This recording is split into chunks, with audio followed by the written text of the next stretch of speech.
Shalom at Freedom Jewish Center. Good Erev Yom Tov. It is nearly Pesach and an exciting time on our calendar.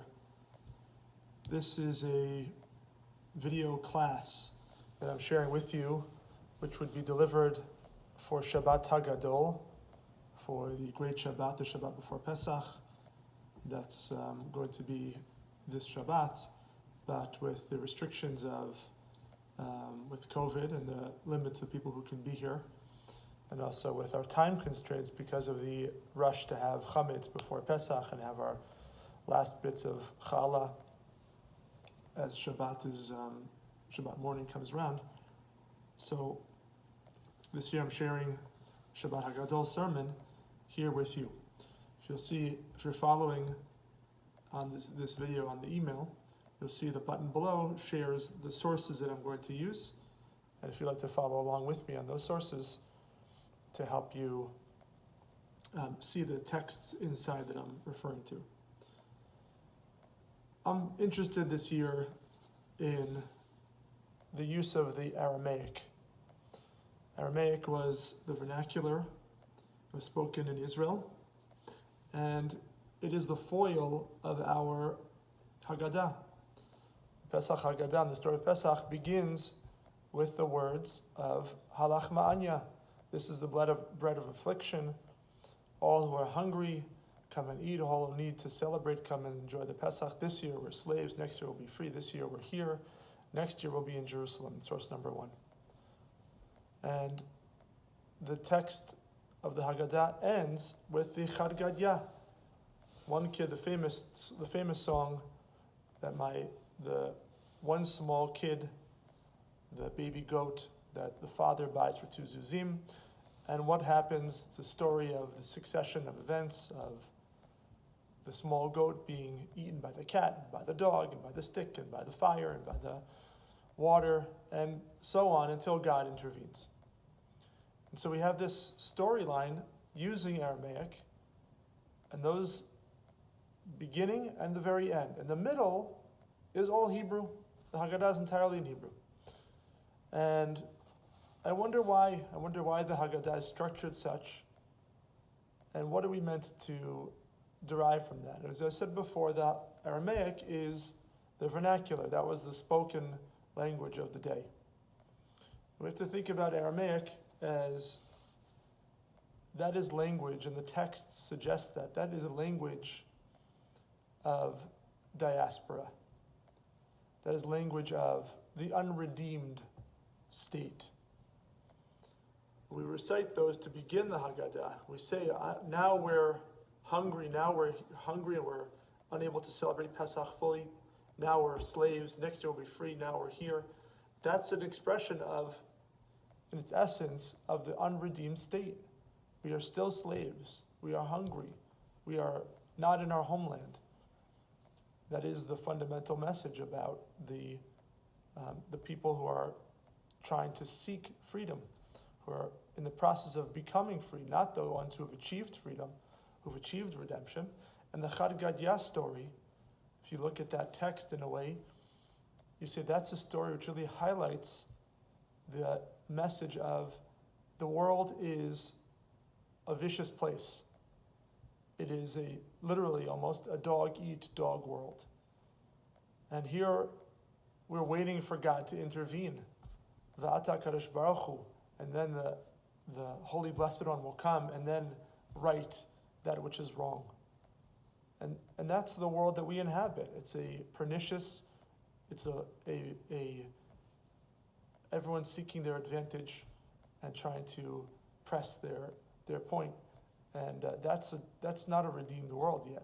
And so we have this moment. We recognize we're coming from a state of servitude with the halach ma'anya as we begin. We conclude, recognize we're going back into a state of unredeemed world and a diaspora mindset. In the middle, the Haggadah is in Hebrew to emphasize the point that this is the language, and this is really the expression of our redemption.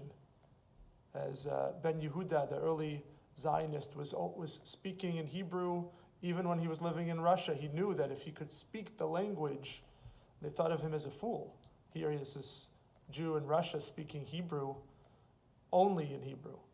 And if he could speak the language, that would lift him from his sense of isolation and his being trapped in a world, in a country that was not his own, in his diaspora, in his exile. So it's this language, the expression of our tongue in the Aramaic versus the Hebrew that really emphasizes the message of Pesach. And Pesach is a night of freedom where we go back into the Hebrew, where we come from. We're going back. We're taking a step out of this exiled place. We're going back into our state of redemption. And if you look in my third source, there's an interesting contrast of the Hebrew versus the Aramaic, and I want to highlight this. In the angelic realm, and I'm no expert in the angels and how the angelic realm works, but angels, for some reason, says Rabbi Yochanan in Talmud Tractate Shabbat, anyone who needs help for something from God should not speak for those support for those needs in Aramaic. That should not be the language that they speak to, because the angels will not intervene, since the angels do not understand Aramaic. Interesting. If we pray and we need something, the angels will intervene and help and bring that message to the divine, to the heavens. But if we say it in Aramaic, they would not understand it, and so they wouldn't be able to be our support system when we needed that message to be delivered on high. So don't share your message and your needs to God in Aramaic. And further developing this idea, we see that in the Tosafot, it's a commentary on the Talmud, in the Tractate Brachot, it says by the Kaddish. You know, Kaddish is a prayer which we say in Aramaic specifically. And one suggestion of that text is that why do we say this prayer in Aramaic? The Tosafot offers a popular answer and says that what people say regarding the Kaddish in Aramaic, what's the reason it's recited? It's because it's such a lovely laudatory prayer to God. So we recite it in Aramaic. Why? Because the angels don't understand Aramaic. And if we recite it in Aramaic, they won't feel jealousy that we're saying such beautiful words. The Tosafot rejects that idea, but it's a popular idea that the angels don't understand Aramaic, and therefore reciting the Kaddish in Aramaic somehow is a preferred way to do it. The real reason the Tosafot says is that the Kaddish was said at a place of Torah study. And when we're studying Torah, people would come because they knew it was a special, meaningful event, and something to participate in that would uplift them, ennoble them in some way, but they weren't necessarily learned. They didn't necessarily understand what the teachers were talking about. So they would, at the end of a lesson, they would revert to the Aramaic so that they could say something in the vernacular so that everybody could hear it and understand and appreciate it and respond and be part of it. So it was basically the Kaddish in Aramaic was a tossing an opportunity, a bone essentially, to the community who would not have understood what was going on, except for those words. And say, yes, God, his name is great. So they would participate. And that gives you a bit more of an insight as to what the Aramaic is serving, what function it serves. Further, the Shulchan Aruch, the code of Jewish law and the laws of prayer, in Orach Chaim, the section dealing with daily living, cites an opinion that some say that when praying alone, when you ask in supplication for a need, one may pray in any language that they wish. But reciting the Talmudic text from Tractate Brachot, from Tractate Shabbat, says don't ask for your needs in Aramaic. There's a limit. And why not? The commentary of the Magen Avraham says in his commentary on this text, a more modern commentary, early modern commentary, says that the angels can understand any language, but they don't connect, they don't intervene on behalf of Aramaic, which is a different message. Why don't they? The Magen Avraham says because it is meguna be'enim, it is revolting in the eyes of the angels. The language of Aramaic revolts the angels? Why is it revolting? What's so off-putting to the angels to recite in Aramaic? And I think that's the point here, is the angels are revolted because Aramaic is the language of servitude. It's the language of exile. It's the language of sort of almost, it reminds us of our nebishkeit. That's why in the Tosafot offers the answer that when the people come who didn't understand the language of learning and the language of our people, they would say essentially, here's the Kaddish, which is Aramaic, so everybody can understand. It's a reminder of our deficiency. So the angels hear that prayer, and they hear those language, and they hear that word, and they say, we resist it. We are revolted by it. That's the halach ma'anya. It's bringing us back to, this is the bread of our affliction. Right? Chad gadya, this is a world that is pernicious and violent. And that's not the world that we want to live in. We want to live in a world of freedom, a world of opportunity, of support of the best of us. And it's interesting to think about the angels in this way because there's a dichotomy. Because our angels, based on this analysis, you'd say that angels would be almost models of freedom. You look at, I'll give you for instance, the text that really highlights how the angelic realm exists and lives in God's presence. We look in Tractate Shabbat. This is source number 7. Tractate Shabbat cites an Agadah. It's a story about Moshe going up to Mount Sinai to get the Torah. Moshe goes up to Mount Sinai, and the angels see Moshe coming, and the angels turn to God and said, "What is man doing here in the heavens?" And God replies, "Moshe is here to receive the Torah." And the angels respond, "You want to give the Torah, this beautiful prize, this hidden gem, to flesh and blood, to man?" The angels are beside themselves. This is it's a sacrilege. They turn to God and say, "Don't give it to Moshe. Don't give it to bring it to the people." So God turns to Moshe and says, "Okay, Moshe, how do you respond to the angels? If you're here to get the Torah, make the case." And Moshe says to God, tell me a little bit what's in your Torah. And God says, "This is the 10 Commandments."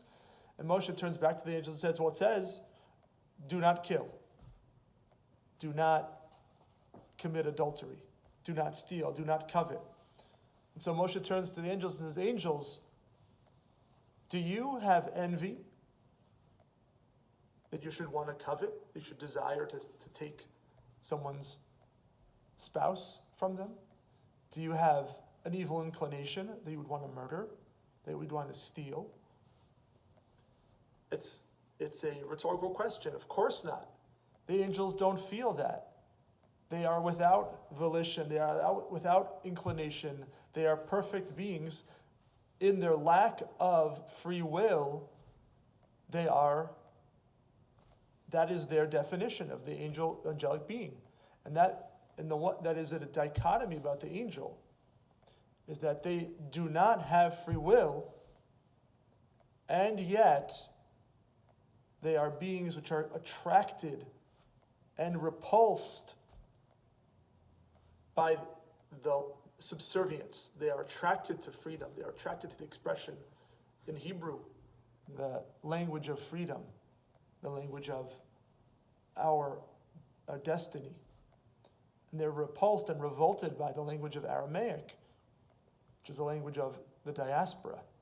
And so here, these angelic beings who are not free in any way in respect to God, they are beings without volition, they are so tied to a desire to have the world be free. That is a strange dichotomy, an irony in of itself. And I want to look at the text in the Aruch HaShulchan. It was a modern commentary. It's a source number 8, who writes something interesting I found really, really surprising. in his analysis of the laws of Pesach. He says when we complete the Manish Tana, right after the 4 questions, we begin by reciting Avadim Hayinu out loud. Avadim Hayinu, Hayinu, Lefaro b'Mitzrayim, b'Mitzrayim. So that's emotion, he says, with joy and celebration. We were slaves. We're supposed to celebrate that. We were slaves to Pharaoh, and now we're free. And what's his point? Why do you say this? Why do you say this celebratory song?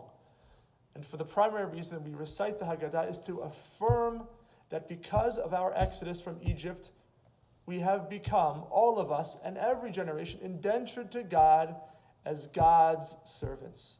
This is inferred from the halacha, says the Aruch HaShulchan, that a free person cannot be enslaved against his will, but a slave can be transferred to another master without the slave's input or knowledge, says the halacha. We were slaves to Pharaoh, and God redeemed us from Pharaoh. Thus we are enslaved to God, us, and every generation. That's the celebratory moment, the turn. Is what are we cheering about when we're saying we're singing the fact that we were slaves? Because we were slaves, and then we were taken by God into God's service. That is an ultimate freedom. It is highlighted by the verse in the Psalms, which we sing during Hallel every day of Pesach, verse and source number 9. Ana Hashem ki ani avdecha ben avatecha pitachta limoserai. God says, we sing in the Psalm, that please God, I am your servant, the son of your maidservant. It's a generational relationship of servitude. Pitachta limoserai, you have unbound my bonds. You have untied my cords. I'm a slave, born into slavery, and now I'm free at the same time. That is the irony, that is the duality of this experience, that confinement frees us. And the restriction, in a way, releases us. It's really, this has been a year plus of confinement. COVID is still with us. We are still in COVID. But I believe we can find freedom even in that confinement, even in those restrictions. We're able to find release. Think about Natan Sharansky, the refusenik who in hundreds of days in solitary, years in solitary confinement, somehow could hold on to the fact that he was always free. He would read Psalms as a way to release him from that confinement. I pray that this year, for all of us, we have the brackets of reminding us we're confined, but within that confinement of Halach Ma'anya and Chad Gadya, we'll recite the song of our freedom. Chag Sameach. I wish you all a Chag Kosher v'Sameach, a holy, beautiful Pesach.